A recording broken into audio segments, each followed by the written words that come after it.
Hey guys, Brian Tate here with Tate Assets Protection and Investigation. I was just wanting to quickly go over my favorite overall universal handgun grip that just works great no matter whether you're grabbing a revolver, a little tiny carry conceal type pistol, or a full framed gun. It just works good all around, and it's kind of what I teach any beginner shooter who asks my opinion. But basically, you want a nice high grip, and you want your wrists and all that aligned with the front sight and the top of the gun to where it's nice and centered, snug up at the top of the dovetail there. Of course, your shooting finger always indexed out to the side along the top side of the slide there. And where these fingers wrap nicely just underneath the trigger guard. This exposed part still left, that's where the fleshy part of your support hand would go. And what I like is this thumbnail spooned by the other thumb, the support hand, where you always know where your thumbs are at all times.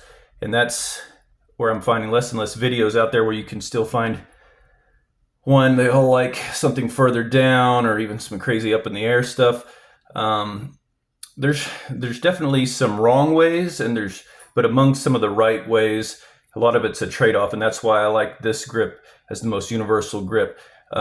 These types of grips are great on a full-framed gun, but when you start getting into little tiny carry conceal guns or even revolvers, then this one just works great for either. For example, if we grab a little really tiny one here and you're doing some of these other ones that are taught, the problem is after multiple shots, the support hand can sometimes get farther out there in front of the barrel.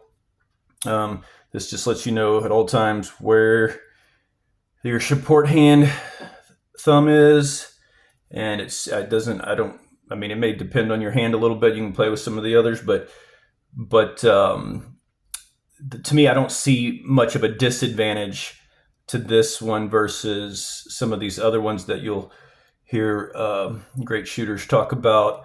And you get lots of advantages on the universalness of it. For example, with a revolver, you do something like that, you're kind of getting in the way of the cylinder. Some of the powder can come out here that can burn you. So it definitely works great for the revolver, and some people will have it more down, I guess, with it still spooned but down, or you can have it more straight and spooned. But I don't know, it's just my favorite. I think it's less and less videos out there where you can still see anybody showing that, but I think it still is the best overall universal grip for all guns, so all handguns. So